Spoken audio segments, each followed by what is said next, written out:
सबसे पहले last class में हमने जो मुख्तलिफ टैक्स के बारे में हमने बात करी थी। बेसिक स्ट्रक्चर की हमने यहाँ पे बात करी थी। तो अब हम मज़ीद आगे देखते हैं। सबसे पहले अगर हम यहाँ पे कंट्रोल वन शिफ्ट वन दबाते हैं, ठीक है, तो शिफ्ट वन दबाने के बाद यहाँ पे एक्सप्लेनेशन मार्क आपके पास आ जाता है। आप जैसे इंटर करोगे तो आपके पास बेसिक स्ट्रक्चर जो है वो आ जाता है। और अगर आप यहाँ पे देखें तो आप यहाँ पे देख सकते हो डॉक टाइप मुझे लिखने की जरूरत नहीं पड़ी, मुझे यहाँ पे एचटीएमएल लिखने की जरूरत नहीं पड़ी, मुझे हेड लिखने की जरूरत नहीं पड़ी। मैंने शॉर्टकट यानी कि शिफ्ट वन प्रेस करा तो ये सारा कोड मेरे पास आ गया। इसमें दो तीन चीजें हैं जो कि ऐड हुई हैं। उसके ऊपर हम बात करते हैं। जैसे कि एग्जाम्पल के तौर पे यहाँ पे हमारे पास एक एट्रीब्यूट है, ठीक है, टैग के अंदर। अगर आप टैग की बात करते हो तो टैग के बाद आपके पास यहाँ पे जो लैंग्वेज है, लैन है, ये इसका मतलब है लैंग्वेज है। और यहाँ पे आपके पास इंग्लिश जो है वो लिखा हुआ है।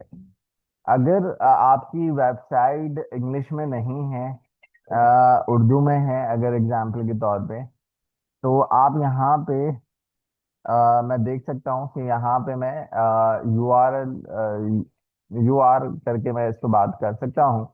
और यहाँ पे मैं डी आर के अंदर आने के बाद मैं यहाँ पे टेक्स्ट की, बेसिक डी आर का यूज हम इसलिए करते हैं कि हम यहाँ पे अपनी टेक्स्ट की अलाइनमेंट जो है, क्योंकि उर्दू जो है वो आपके सीधे हाथ पर होता है, इंग्लिश जो है तो लेफ्ट साइड पर होता है। तो यहाँ पे हम जो है वो राइट टैक्स की तरफ जो है वो हम कर देंगे। तो आप इस तरीके से फिर उर्दू वेबसाइट जो है वो डिज़ाइन कर सकते हैं। ठीक है, इसी तरीके से जो है हमने ये यहाँ तक जो है वो बात करी है। इसके बाद एक सेकंड में पॉज। अच्छा, इसके बाद अगर आप यहाँ पे देखें तो मैं इसको दोबारा जो है वो ईएन में यहाँ पे कर रहा हूँ और यहाँ पे इसको मैंने जो है वो, अच्छा, इस डॉक्यूमेंट को मैं सेव कर लेता हूँ आज के। यहाँ पे आए और यहाँ पे मैं एक फोल्डर बना देता हूँ। 26 725 इंडेक्स।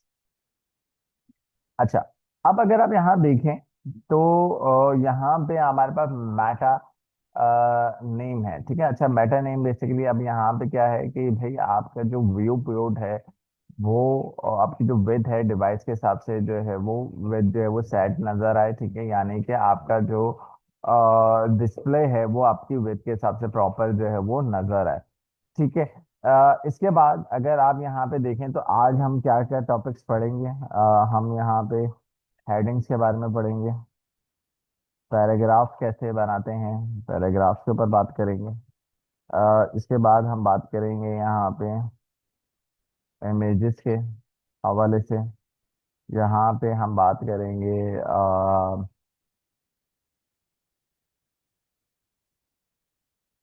लिंक्स कैसे लगाए जाते हैं, ठीक है। तो इसके बारे में हम यहाँ पे लिंक्स की जगह पे हम एंकर की बात करेंगे। तो आज हम इसके ऊपर डिस्कस करते हैं। सबसे पहले अगर हम यहाँ पर आते हैं और मैं यहाँ पे जो हूँ हेडिंग ले लेता हूँ और हेडिंग में मैं यहाँ पे लिख देता हूँ माय फर्स्ट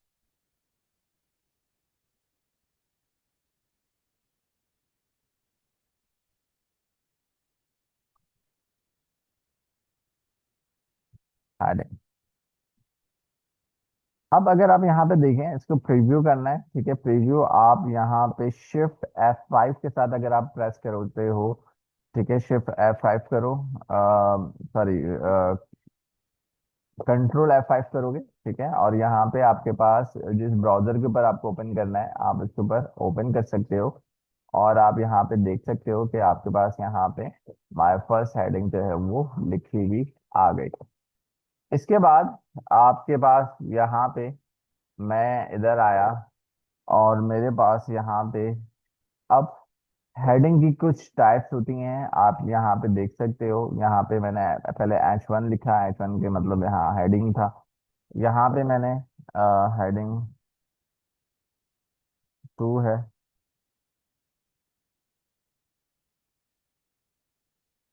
इसी तरीके से मैं यहाँ पे H3 यूज करूंगा।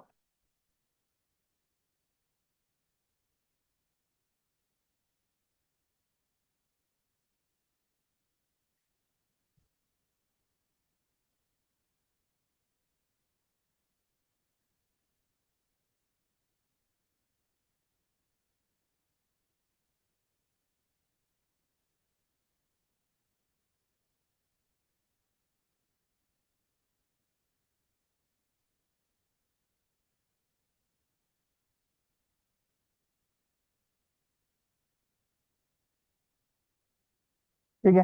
H1 से लेके हमारे पास H6 तक हेडिंग्स होती हैं। H1 आपका सबसे बड़ा होता है, फिर से छोटा आपके पास H2 है, फिर 3 है, फिर 4 है, फिर 5 है, फिर 6 है। इसी तरीके से अगर आप यहाँ पे देखें तो यहाँ पे आप रिफ्रेश करेंगे तो आपके पास यहाँ पे H1 सबसे बड़ी होती है। फिर उसके बाद जो है उससे छोटी आपके पास हेडिंग आती है H2, 3, 4, 5 एंड 6। ठीक है। ये आपके पास सारे हेडिंग्स हैं।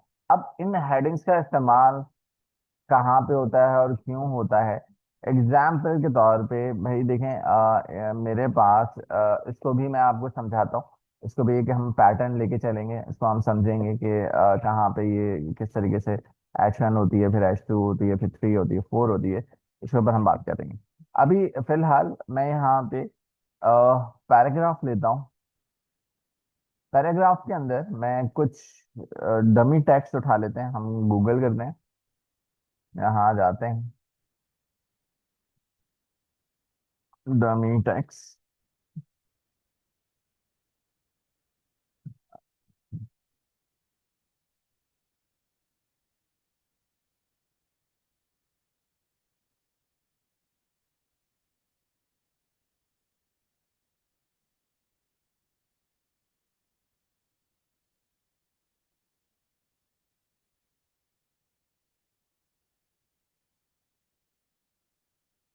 यहाँ पे हम 100 कर देते हैं। इसको हमने यहाँ से कॉपी कर लिया, एक डमी टेक्स्ट ले लिया। डमी टेक्स्ट यहाँ पे मैंने इसको पेस्ट कर दिया। यहाँ पे पेस्ट करने के बाद Ctrl+V करने के बाद मैं यहाँ आया और आप यहाँ पे देख सकते हैं कि आपके पास यहाँ पे एक पैराग्राफ जो है वो बना हुआ आ गया। हेडिंग का बाय डिफॉल्ट पहला जो H1 का जो साइज होता है वो 32 होता है। और पैराग्राफ का जो साइज होता है बाय डिफॉल्ट 16 पिक्सल्स होता है। ठीक है। ये 32 होता है, ये 16 होता है। अच्छा, इसके बाद आप इसको कम करते चले जाओ तो हेडिंग्स के साइजेस भी कम होते चले जाते हैं। इसके बाद अगर मुझे यहाँ पे एक इमेजेस लेनी है। अब अगर मुझे सबसे पहले इमेजेस से पहले हम आते हैं। यहाँ पे मैं ये काम करना चाह रहा हूँ कि भाई मैं यहाँ पे जो है इसको फर्स्ट सेंटेंस को जो है वो मैं बोल्ड करना चाह रहा हूँ। ठीक है। तो बोल्ड के लिए आप यहाँ पे यूज करोगे, इसके अंदर है, आपने लिखना है स्ट्रॉन्ग। स्ट्रॉन्ग का टैग ओपन कर लेना है, फिर ओपन होगा, क्लोज होगा। अब इसके बीच में जितना भी आपको बोल्ड करना है उसको मैंने Ctrl+X करा, Ctrl+V करा, और यहाँ पे मैंने इसको जो है वो बोल्ड कर दिया। ठीक है। F5 करके मैं इसको रिफ्रेश कर लेता हूँ और आप देख सकते हो कि यहाँ पे जो है ये बोल्ड हो चुका है। अच्छा, एक और होता है आपके पास जो कि HTML पुराने वर्जन के अंदर से चलता हुआ आ रहा है। एग्जाम्पल के तौर पे मैं यहाँ पे इस ए को जो है वो बोल्ड करना चाह रहा हूँ। तो यहाँ पे मैंने बी का टैग लगाया और बी में मैंने इसको कट करा और मैंने इसको सेव करा। तो आप यहाँ पे देखोगे कि ये भी बोल्ड हो जाएगा। ये भी बोल्ड है, ये भी बोल्ड है, लेकिन दोनों में कोई डिफरेंसेस नहीं है। लेकिन अब हम इसको यूज नहीं करते हैं, बोल्ड को बी का यूज नहीं करते हैं, हम इसकी जगह पे बेहतर जो है वो टैग है आपके पास स्ट्रॉन्ग, तो ठीक है। इसके बाद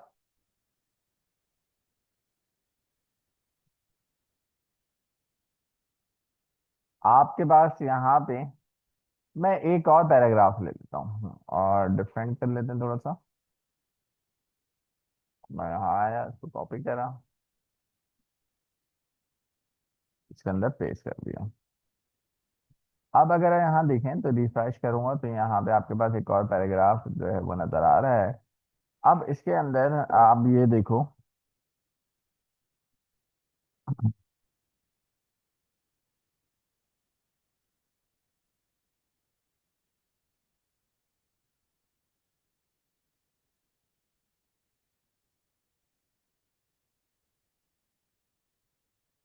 तो अगर आप यहाँ देखें,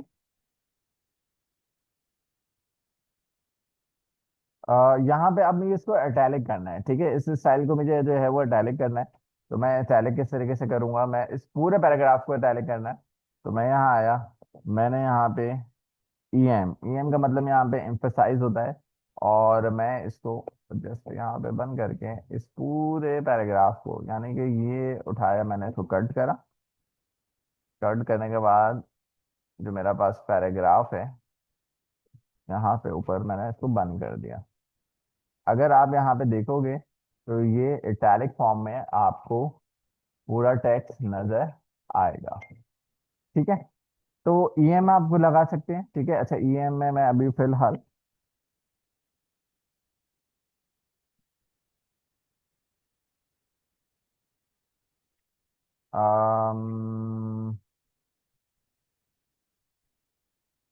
यहाँ तक रखते हैं अभी, ठीक है। तो आपका हाफ जो है वो इटैलिक में फॉर्म में नजर आएगा।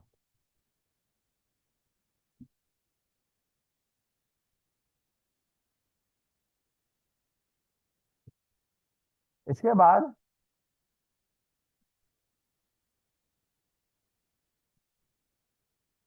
अगर आप यहाँ पे देखो तो इसका भी पुराना एक टैग मौजूद है।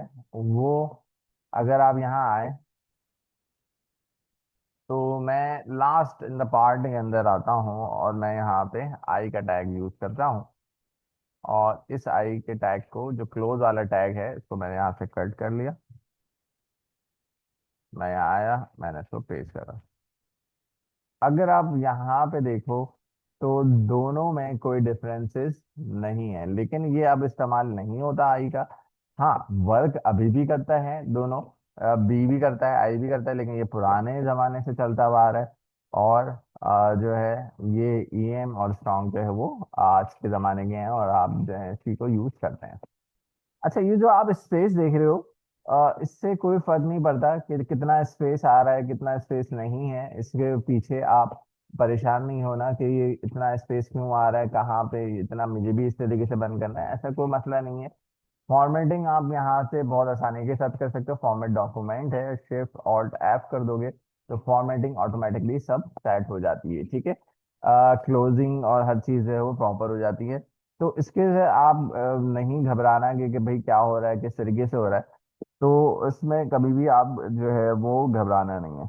अच्छा, दूसरी चीज़ ये कि अब अगर मुझे लाइन ब्रेक करनी है, ठीक है, अगर मैं यहाँ पे इधर एग्जाम्पल के तौर पे इंटर कर दूं तो क्या मेरी लाइन ब्रेक होगी? नहीं होगी। अगर मैं यहाँ पे अगर आपको दिखाऊं, प्रीव्यू करूं, F5 करें आगे, तो आप यहाँ पे देखो कुछ भी डिफरेंसेस नजर नहीं आ रहे। हाँ, लेकिन अगर मैं यहाँ पे इससे पहले BR का ट्रैक लगा दूं तो अब अगर आप यहाँ देखोगे तो आपके पास वो लाइन जो है वहां से ब्रेक हो चुकी है और ये सेकंड लाइन में आ चुका है। तो उसके लिए आप BR का टैग यूज करोगे। इसके बाद हमने ये सारी चीजें, इसकी फॉर्मेटिंग जो है वो देखी है टेक्स्ट की कि किस तरीके से होती है। इसके बाद अगर हम आते हैं तो यहाँ पे हमारे पास इमेज का टैग हम यूज करेंगे। अब इमेज के लिए IMG यूज करते हैं, इसके बाद SRC यूज करते हैं, और यहाँ पे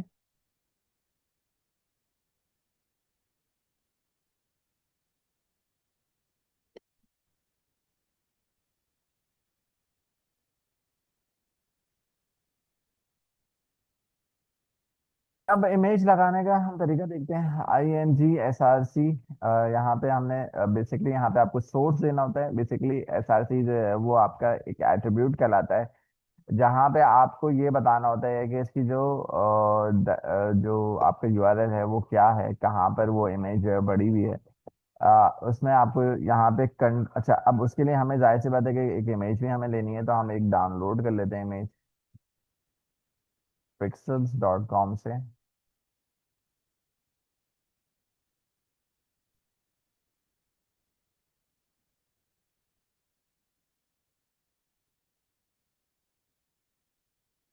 अच्छा, कभी कभी जब क्लाउड फेयर आता है ना, तो ये VS कोड के ऊपर एक स्क्रिप्ट जो है वो ओपन हो जाती है, और आपकी जो अक्सर कभी कभी ये होता है कि आपकी वेबसाइट जो है वो ओपन नहीं हो रही होती, ठीक है। तो आप देखो, अगर मैं अब यहाँ पे अभी कितना भी कर लूँ तो ये मेरे पास नहीं खुलने देता। तो जावास्क्रिप्ट का ये ऑप्शन जो है वो ओपन हो जाता है, तो आप एक दफ़ा इसको बंद कर देना। और बंद करके आप वेबसाइट अगर आप ओपन करोगे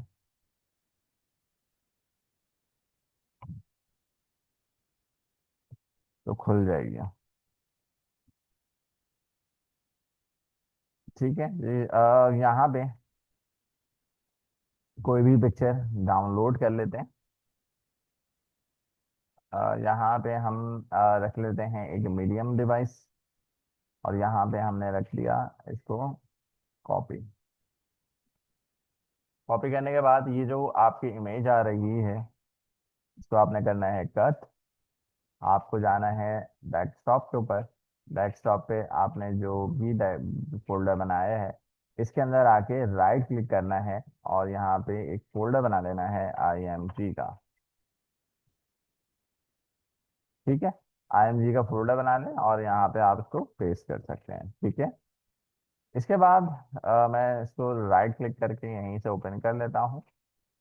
ठीक है, आप यूं भी ओपन कर सकते हो, और आप इसको ओपन करने का तरीके बहुत सारे हैं। और आप यहाँ पे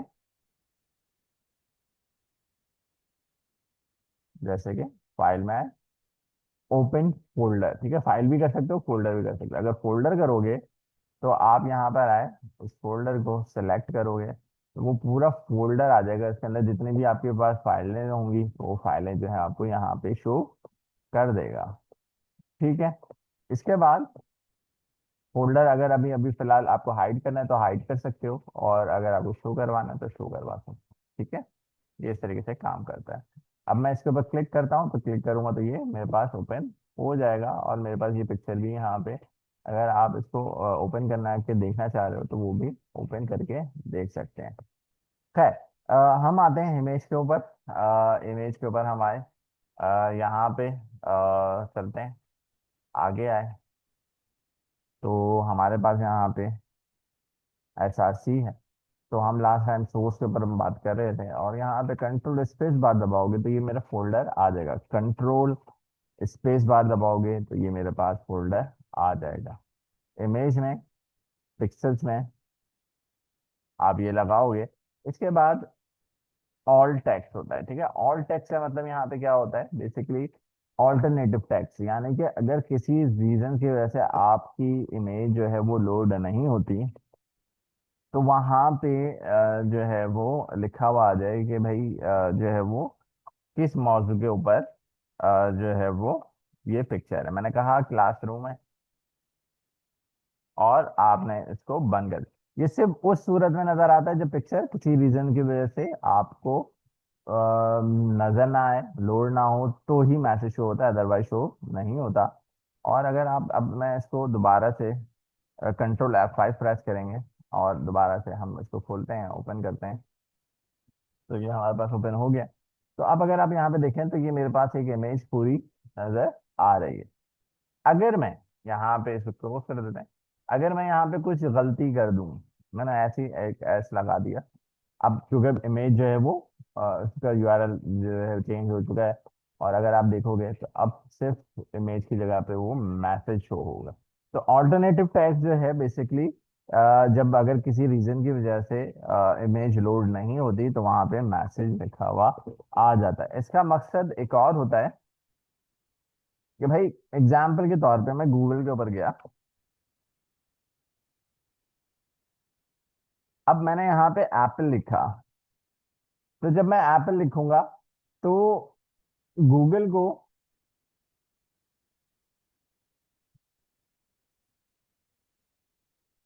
अगर आप यहाँ पे, मैं इमेज में आता हूँ, तो गूगल को कैसे पता चलेगा कि भाई मैं कौन से एप्पल की बात कर रहा हूँ, एप्पल कंपनी की बात कर रहा हूँ, एप्पल फ्रूट्स की बात कर रहा हूँ। तो अगर मैं यहाँ पे एप्पल, अब ये देखो दोनों वो मिक्स दे रहा है, एप्पल कंपनी भी दे रहा है और एप्पल खाने वाला भी दे रहा है।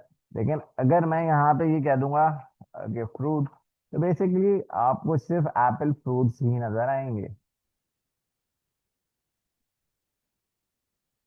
तो ये कैसे पता चला उसको, इसको वो इस तरीके से पता चलता है कि ये जो इमेजेस होती हैं बेसिकली ऑल्टरनेटिव टेक्स्ट से जो है वो गूगल आपकी चीजों को रीड कर लेता है। ठीक है, तो इमेज भी लगाना हमने देख लिया। तो SRC का मतलब सोर्स है। ठीक है। हाँ, सही। तो ये जो है वो सारी चीजें मैंने आपको यहाँ पे समझाई कि इमेज किस तरीके से लगती है। अब इमेज को अगर मुझे छोटा रखना है तो इमेज को मैं छोटा किस तरीके से करूंगा। यहाँ पे मैं रखूंगा विद, मैंने विद में रख दिया 500। तो अब आप यहाँ पे देखोगे, रिफ्रेश करूंगा तो इमेज मेरी छोटी हो जाएगी। ठीक है, इसकी मैंने विद जो है वो छोटी कर दी। और अगर आपको हाइट छोटी करनी है, ठीक है, तो आप यहाँ पे, मैं हाइट दे दूंगा और मैं यहाँ पे कह देता हूँ 250। ठीक है। अच्छा, अब हो क्या रहा है, हो ये रहा है कि उसने जो विद है प्रोपोर्शनली पिक्चर की चीजों, पिक्चर का जो रेशियो है वो खराब नहीं हो रहा है। और दोनों में से एक चीज अगर आप दोगे तो एक चीज ऑटोमेटिकली खुद ब खुद कम हो जाती है। ठीक है, विद जो है, हालांकि मैंने हाइट कम करी 250, लेकिन विद भी आपकी कम हो गई। ठीक है, लेकिन अगर मैं यूं कहूं कि विद भी मैं 250 कर दूं, तो इसकी डायमेंशन खराब हो जाएगी और आप यहाँ पे देखोगे कि थोड़ी सी स्क्वीज हो जाएगी। ठीक है, तो डायमेंशन ना खराब हो तो आप दोनों में से एक यूज करो, वो बेहतर होता है। ठीक है, क्योंकि फिर आपको काफी डिफिकल्टीज होंगी। तो आप दोनों में से कोई भी एक, विद या हाइट, दोनों में से यूज करो, आपकी प्रोपोर्शनली जो है वो कम हो जाएगी पिक्चर। ठीक है, अब देखें बिल्कुल साइड आ रही है। अच्छा, किसी ऑब्जेक्ट को, किसी एलिमेंट को अगर आपको सेंटर में लाना है तो उसके लिए आप यहाँ पे क्या करोगे, इमेज को लाना, मैंने उसको कट करा और मैंने यहाँ पे सेंटर का टैग ओपन करा, यहाँ पे कंट्रोल V करा, और अगर मैं अब यहाँ पे देखूं तो आपकी इमेज जो है वो सेंटर में आ जाएगी। ठीक है, इस तरीके से भी आप काम कर सकते हो। इसके बाद आपके पास एंकर टैग होता है। देखिए एंकर, आप लोगों ने पहले ये वर्ड सुना होगा, एंकर। एंकर सुना है कभी आप लोगों ने, एंकर वर्ड क्या होता है, एंकर क्या होता है? ओके,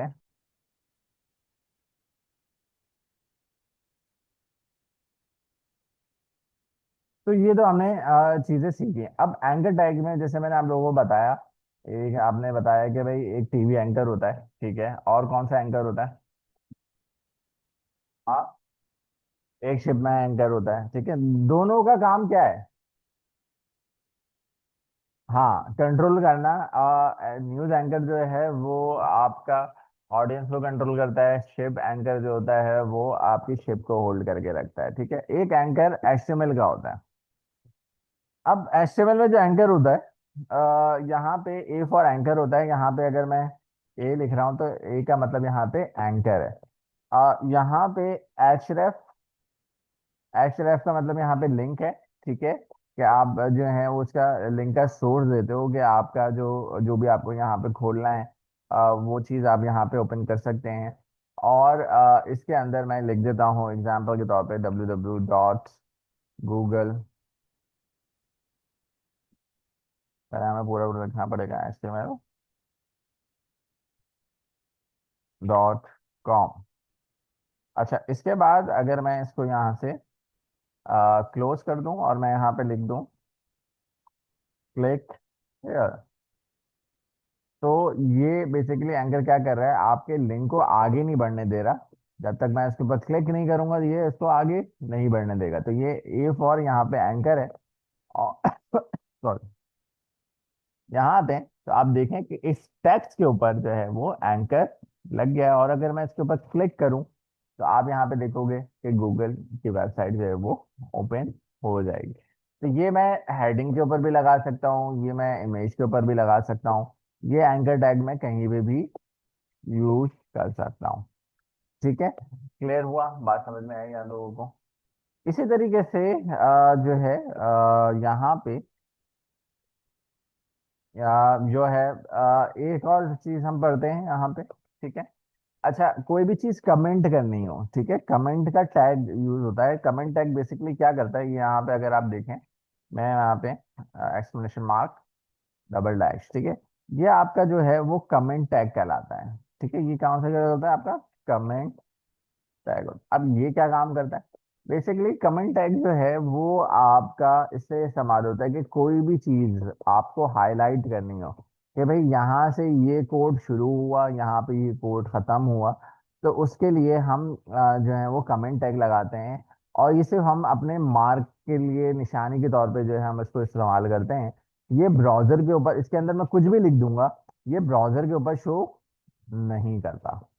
ठीक है, ये एग्जीक्यूट ही नहीं होगा। ठीक है, और अगर आपको कोई भी चीज एग्जाम्पल के तौर पे मुझे अभी फिलहाल जो है वो इस पैराग्राफ को कमेंट करना है, तो मैं क्या करूंगा, कंट्रोल स्लैश दबा दूंगा, तो ये जो है वो खुद ब खुद कमेंट टैग जो है वो लग जाता है। और आप यहाँ पे देखोगे अब जो कमेंट टैग के अंदर जो भी जो मैंने कमेंट करा है वो अब एग्जीक्यूट नहीं होगा। हमारा कहाँ गया, दोबारा गेम खोलते हैं, बंद हो गया हमसे। तो अगर आप यहाँ पे देखोगे तो यहाँ पे आपके पास वो एक पैराग्राफ जो है वो गायब हो चुका है। ठीक है, आपके पास जो पैराग्राफ था वो आ ही नहीं रहा अब। तो जो है वो इस तरीके से आप जो है वो कमेंट कर सकते, और कमेंट को हटाना है तो दोबारा कंट्रोल स्लैश दबा दोगे तो वापस आ जाए। ठीक है जी, क्लियर हुआ? ये आपको जो है वो मैंने कमेंट टैग के बारे में भी जो है वो बता दिया। अब इसके अंदर हम जो है कुछ और चीजें भी देखते हैं आज, जैसे कि लिस्ट। लिस्ट होती है हमारे पास, अच्छा लिस्ट हमारे पास तीन किस्म की लिस्टें होती हैं। सबसे पहले हमारे पास होती है अनऑर्डर, अनऑर्डर लिस्ट। उसके बाद ऑर्डर लिस्ट। उसके बाद हमारे पास होती है डिस्क्रिप्शन लिस्ट। तीन तरीके की हमारे पास लिस्ट यहाँ पे मौजूद है। अगर मुझे अपनी लिस्ट को बुलेट में दिखाना है, ठीक है, जैसे आप वर्ड के अंदर भी जो है वो बुलेट में दिखाते हो, तो आप किस तरीके से करते हो कि आप यहाँ पे यूआरएल का टैग ओपन करोगे, ठीक है। अच्छा, शॉर्ट में भी कर सकते हो।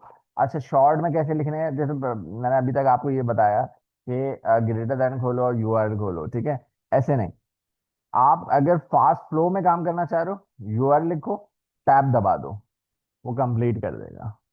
ठीक है, इसके बाद यहाँ पे मुझे लिस्ट चाहिए, टैब दबाओ, कंप्लीट हो जाएगा। लेकिन अगर मुझे लिस्ट में 5 लिस्ट चाहिए तो मैं क्या करूँगा, यहाँ पे मैंने कहा स्टार स्टैरिक, और मैंने यहाँ पे कहा जितने भी मुझे आइटम्स चाहिए 4 चाहिए, मैं इंटर करूंगा तो वो 4 लिस्ट बना के दे देगा मुझे।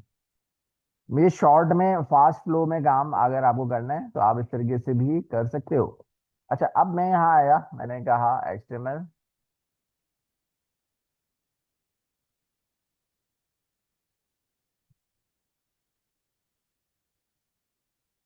CSS जावास्क्रिप्ट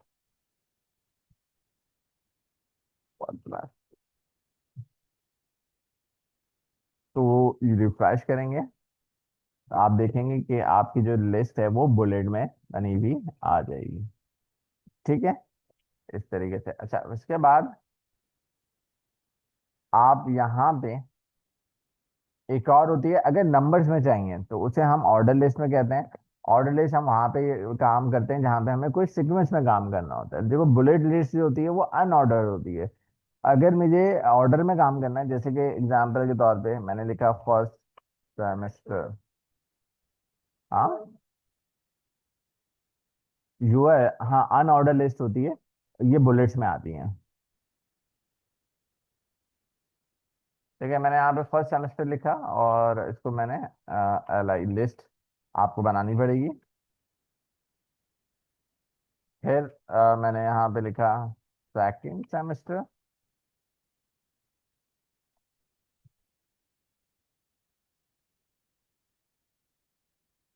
तो आप यहाँ पे देखोगे कि आपके पास 1 और 2 आ जाएगा।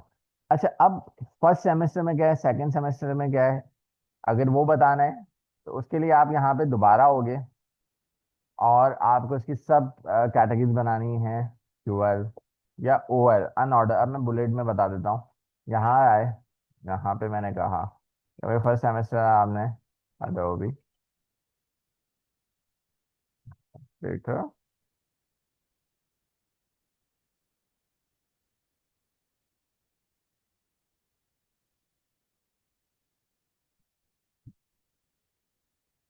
अडोबी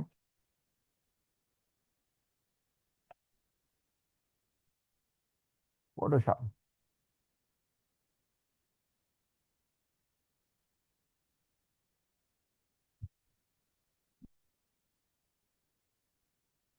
राइट, इस तरीके से आपने अगर मेंशन करना है, देखें इसकी जो है वो इस तरीके से आप मेंशन कर सकते हैं। ठीक है, उसकी सब कैटेगरीज अगर सब लिस्ट बनानी है तो आप इस तरीके से बना सकते हो। ठीक है, क्लियर है? यहाँ तक किसी को कोई सवाल है तो आप मेरे से पूछ लो। और यहीं तक हम जो है वो आज का लेक्चर रखेंगे, इंशाल्लाह फिर नेक्स्ट क्लास में इसको कंटिन्यू करेंगे।